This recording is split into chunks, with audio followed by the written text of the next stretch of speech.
मित्रों, आज हम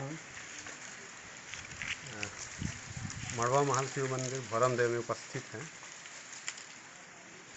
भौरमदेव में मुख्यतः 3 मंदिर प्रसिद्ध हैं। एक तो भौरमदेव का मुख्य शिव मंदिर, और ये जो हम मड़वा महल शिव मंदिर में है वो, और छेरकी महल शिव मंदिर। यह मंदिर मुख्य मंदिर के दक्षिण में लगभग 1 किलोमीटर की दूरी पर स्थित है, और इस मंदिर से लगभग आधा किलोमीटर की दूरी और दक्षिण में जाएंगे तो सकरी नदी स्थित है। इस मंदिर मड़वा महल मंदिर की खासियत, एक महत्वपूर्ण खासियत ये है कि यह मंदिर पश्चिमाभिमुख है। यानी बहुत कम मंदिर ऐसे होते हैं जो पश्चिमाभिमुख होते हैं, पश्चिम की तरफ जिनका द्वार हो। जनरली मंदिर पूर्वाभिमुख अधिक हुआ करते हैं, तो ये पश्चिमाभिमुख है। भौरमदेव के इतिहास को समझने में इस मंदिर की बहुत बड़ी भूमिका है, क्योंकि भौरमदेव के इतिहास को हम जिस मड़वा महल अभिलेख से जानते हैं, वह अभिलेख इसी मंदिर में था। मंडप में रखा हुआ था वह अभिलेख लंबे समय तक, और इसको लगभग 80 के दशक में महंत घासीदास संग्रहालय में ले जाया गया सुरक्षा की दृष्टि से। इस मंदिर में एक बात और है कि यह मंदिर काफ़ी जीर्ण शीर्ण अवस्था में हो गया था। खासकर मंडप का जो हिस्सा था वो गिरने को था। इसको सन 2002-3 में इसका जीर्णोद्धार किया गया, और एकदम पूर्व रूप में जैसा वह था, सेम उसी रूप में इसको पुनः से स्थापित कर दिया गया है। तो मित्रों, मैं ये कहना चाहता हूँ कि इस मंदिर से हमको भौरमदेव का इतिहास जुड़ा हुआ है, जो मुख्यतः मड़वा महल अभिलेख से हमको ज्ञात होता है। वह अभिलेख अभी महंत घासीदास संग्रहालय में है, लेकिन अब उस अभिलेख में क्या है उसके बारे में हम थोड़े से चर्चा कर लेते हैं।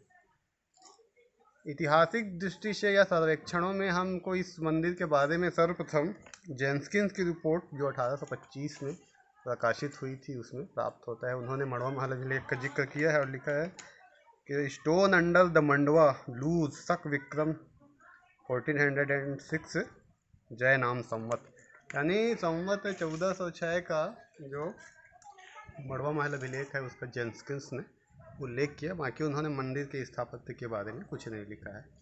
उसके बाद हमको 1881-82 में Alexander Cunningham archaeological survey of India की भाग वॉल्यूम 17 से इस मंदिर के बारे में हमको जानकारी मिलता है। कनिंघम यहाँ आए थे, उन्होंने बहुत विस्तृत ढंग से भौरमदेव के मुख्य मंदिर, मड़वा महल मंदिर और ये छेरकी महल शिव मंदिर के बारे में लिखा है।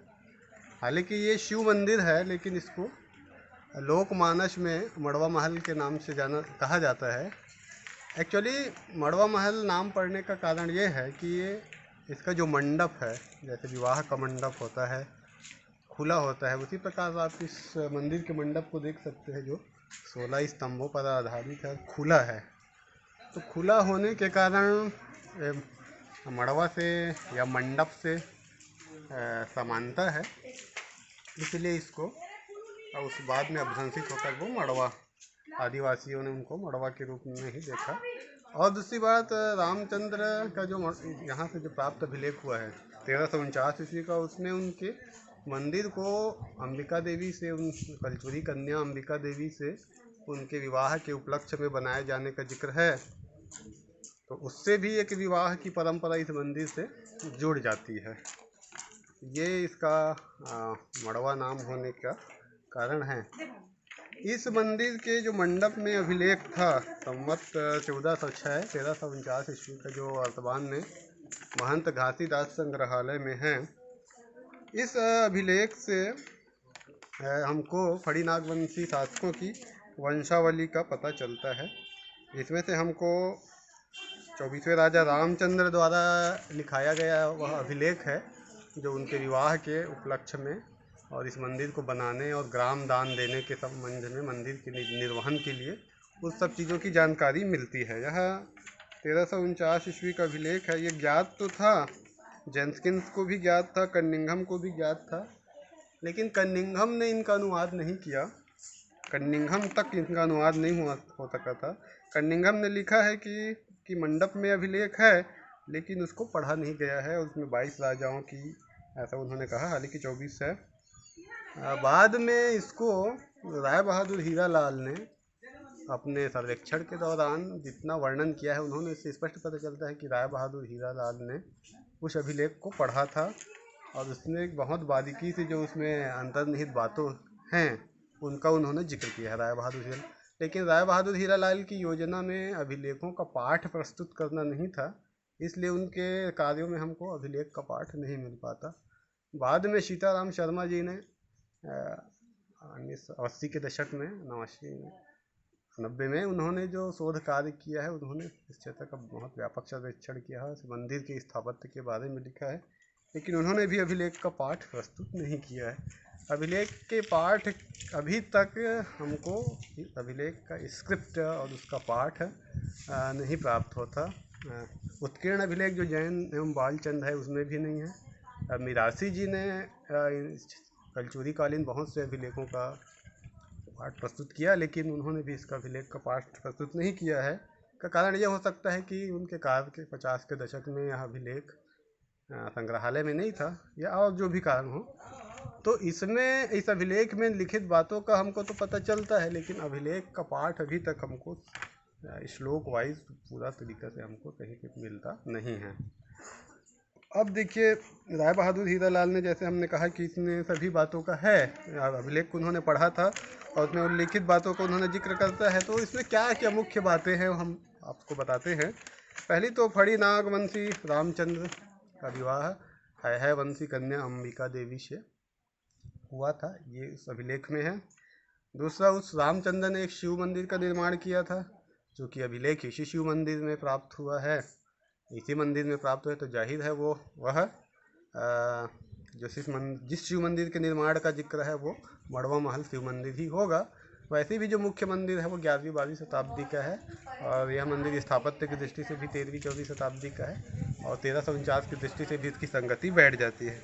इसमें नागवंश की उत्पत्ति की किंवदंती का पता चलता है, जो है वंश के कथा से समानता रखता है, जिसके अनुसार उनके है पूर्वज नाग और घोड़ी। जैसे चूँकि फड़ी नागवंशियों को हम कलचुरियों के, रतनपुर के कलचुरियों के अधीनस्थ ही मानते हैं, और जिस प्रकार से रतनपुर के कलचुरी अपनी उत्पत्ति की कथा नाग और घोड़ी से बताते हैं, उसी प्रकार मड़वा महल अभिलेख में जो ये जिक्र आता है कि फड़ी नागवंशी की उत्पत्ति किस ढंग से हुई। उसमें एक कथा आती है कि इस क्षेत्र में जतुकर्ण नामक ऋषि निवास करते थे। उनके 2 पुत्र थे और एक पुत्री थी मिथिला।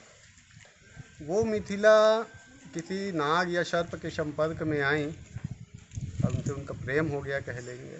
बाद में वो गर्भवती हो गई, और ये घटना जब बाद में मिथिला के भाइयों को पता चला तो वो हतभ्रत रह गए। जो भी हो, और कारण जानना चाहा तो ये पता चला कि नाग के संपर्क में आने से ऐसा हुआ है। बाद में नाग कहने का अर्थ ये हो सकता है कि वो जो व्यक्ति रहा हो, जो शासक रहा हो, वो नाग गोत्र रहा हो उनका, अथवा उनका कोई टोटम रहा हो नाग, उसका ये अर्थ हम निकाल सकते हैं। बाद में उन्हीं मिथिला और नाग के संपर्क से जो संतान हुआ अहिराज, उसी को इस फड़ी नागवंश का पहला शासक माना जाता है। उसके बाद से लेकर 24वें राजा रामचंद्र, जिन्होंने इस मंदिर का निर्माण किया, तक की राजाओं की सूची इस प्रकार है, जो इसे मैं पढ़ देता हूँ। पहला राजा अहिराज हुआ, फिर उनका पुत्र राजल्ला दूसरा, फिर उनका पुत्र धरणीधर, फिर उनका पुत्र महिमदेव, फिर उनका पुत्र सर्वनंदन या शक्तिचंद्र, फिर उनका पुत्र छठे शासक गोपाल देव। इन्हीं छठे शासक गोपाल देव को हम मुख्यतः भोरमदेव मंदिर का निर्माता मानते हैं, क्योंकि उनका 1840 यानी कलचुरी संवत 1088 का अभिलेख वहाँ प्राप्त होता है। उसके बाद अगला हुआ नलदेव, उनका पुत्र, फिर उनका पुत्र हुआ भुवनपाल। तो ये भुवनपाल दक्षिणी दीवार में मंदिर को भुवनपाल देव का शिवालय कहा गया है, भुवनपाल देव तस्य शिवालय करके। तो ये भुवनपाल देव पर भी विचार किया जा सकता है मुख्य मंदिर के निर्माता के रूप में। फिर उनका पुत्र कीर्तिपाल, फिर जयत्रपाल। ये जयत्रपाल भाई था। तो ये हमको देखना चाहिए कि 10वें नंबर का जो शासक में ये थोड़े वंशावली में चेंजेस आते हैं। कीर्तिपाल का पुत्र ना होकर जयत्रपाल है वो उसका भाई है। उसके बाद उसका पुत्र महिपाल हुआ, फिर विषमपाल उसका पुत्र, फिर उनका पुत्र जन्हू हुआ, फिर उनका पुत्र जनपाल या विजनपाल हुआ, फिर उनका पुत्र यशोराज।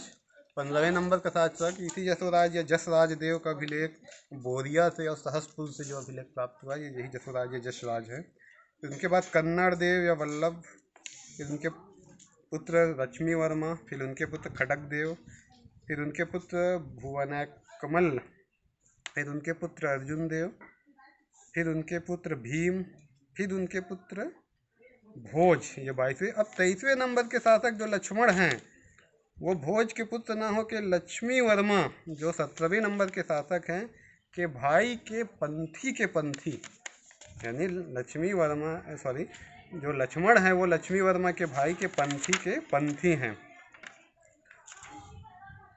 उनके बाद उनका फिर पुत्र है रामचंद्र, जो इस मंदिर का निर्माता है, जिसका वो संवत 1406 जो विक्रम संवत है 1349 ईस्वी का अभिलेख है, उनका अभिलेख है वो 24वें नंबर। और उनके पुत्र अर्जुन का नाम आता है इस अभिलेख में। इस प्रकार ये फड़ी नागवंशियों की वंशावली पता चलता है। उसके अलावा इसमें कुछ भौगोलिक नामों का पता चलता है, जैसे चौरापुर, संकरी नदी, राजपुरा, कुंभीपुरी। तो चौरापुर जिसके पूर्व में चौरा, तो आज का चौरा गांव है जहाँ पर ये मंदिर है, यहाँ पास ही गाँव है चौरा। संकरी नदी बाद में जो है, सकरी नदी वही है उत्तरी दक्षिण।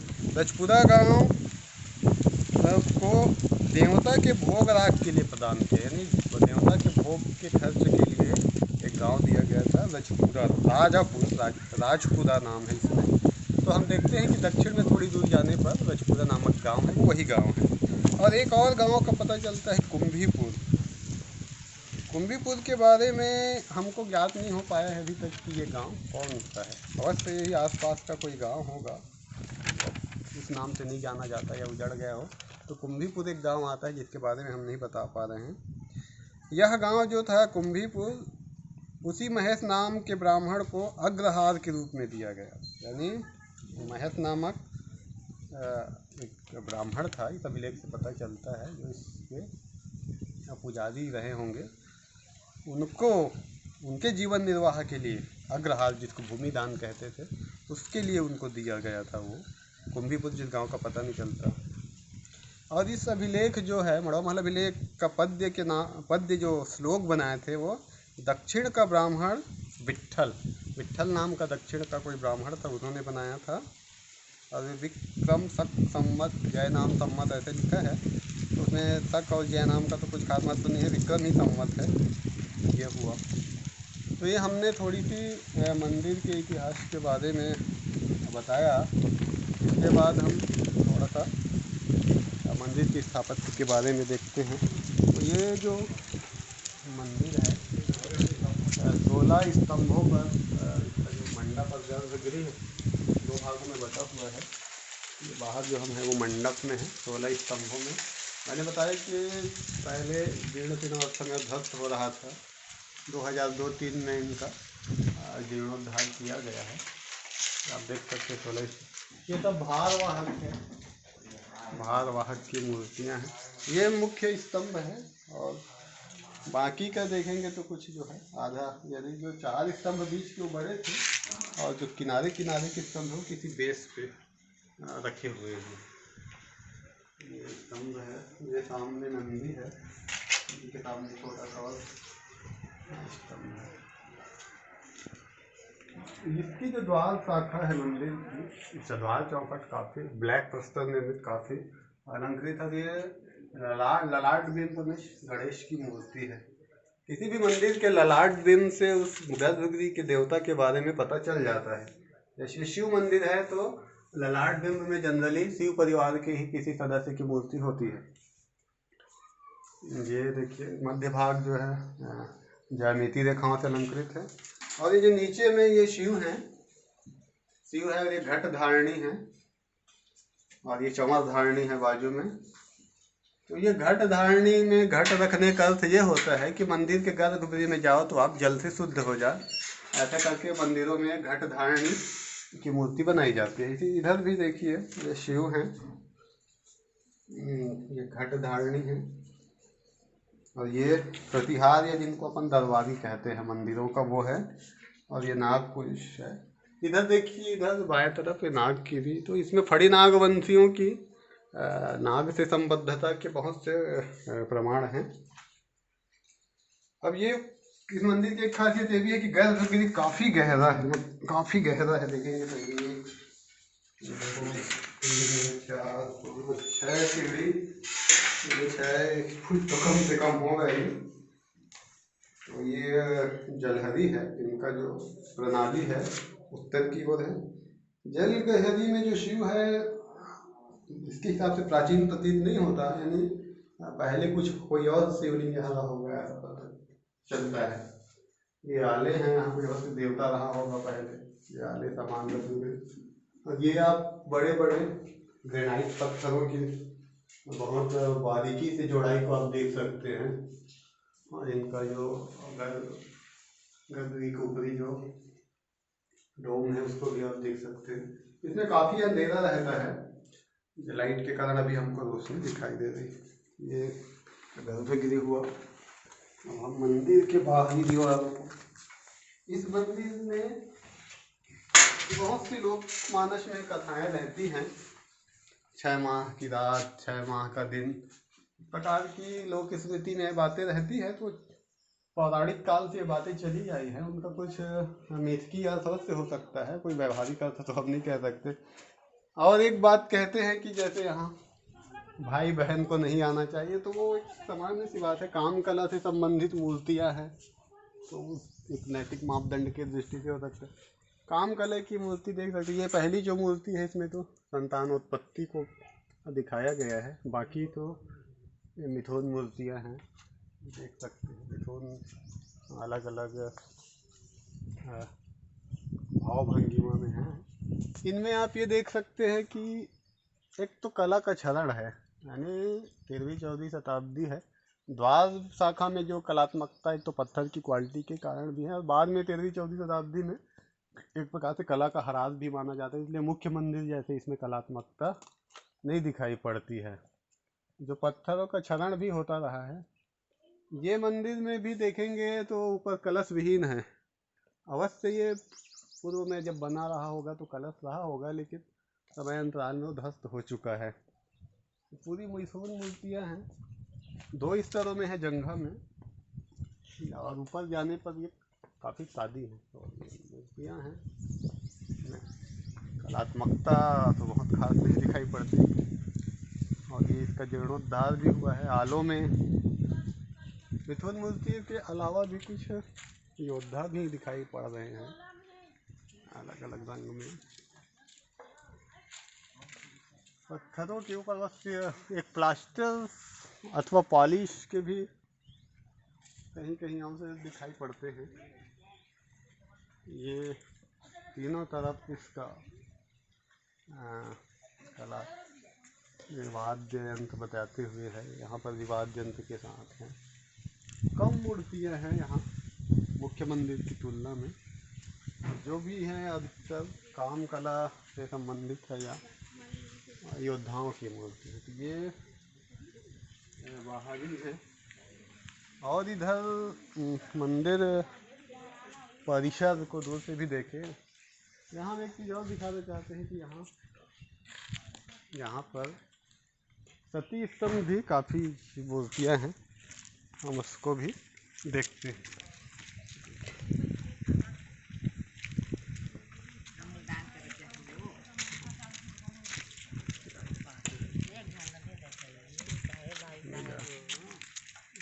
ये योद्धा की मूर्ति है हथियारों के साथ।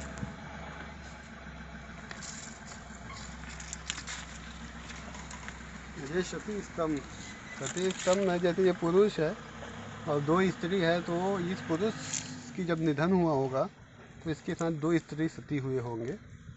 और ये उनके हाथ है चंद्रमा, ये सूर्य और चंद्रमा का जो प्रतीक है वो बनाया जाता है, हाथ में चूड़ियाँ रहती है। ये सती स्तंभ में जैसे कोई भी योद्धा का निधन होता था उसकी स्त्रियां सती होती थी, उसके उपलक्ष्य में इसको बनाया जाता था। ये भी सती स्तंभ है। ये योद्धा है। ये भी सती स्तंभ है। ये भी सती स्तंभ है। जल आज से कुछ 2002-03 में जब ये यहाँ पर जीर्णोद्धार हुआ और बाउंड्री वाल बनाने का प्रयास हुआ तो कुछ मूर्तियाँ प्राप्त हुई थी। उसमें एक अभिलेख जो प्राप्त हुआ है वो महत्वपूर्ण है। उसमें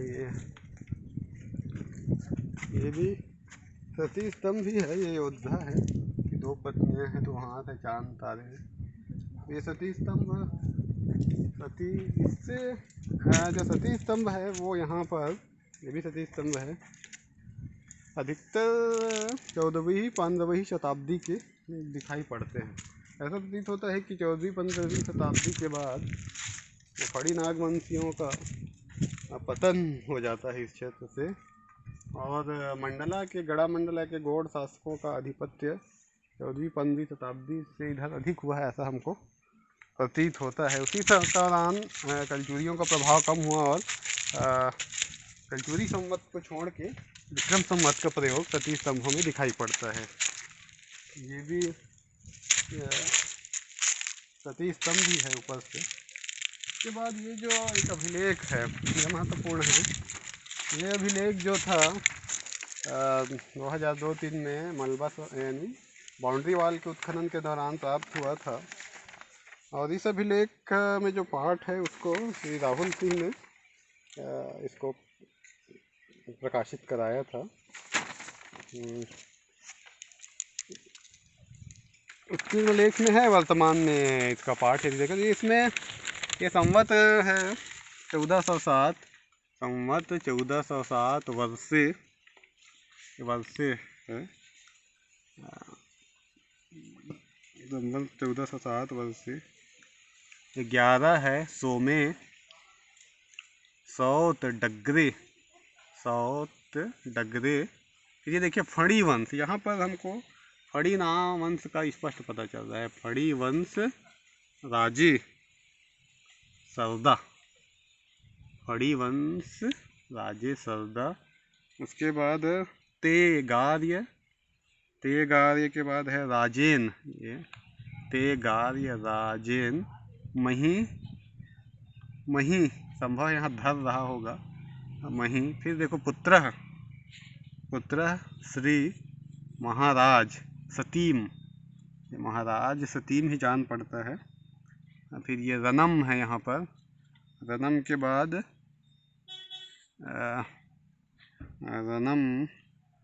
बाद यहाँ पे राउत। ये यहाँ पर ये राउत घाघम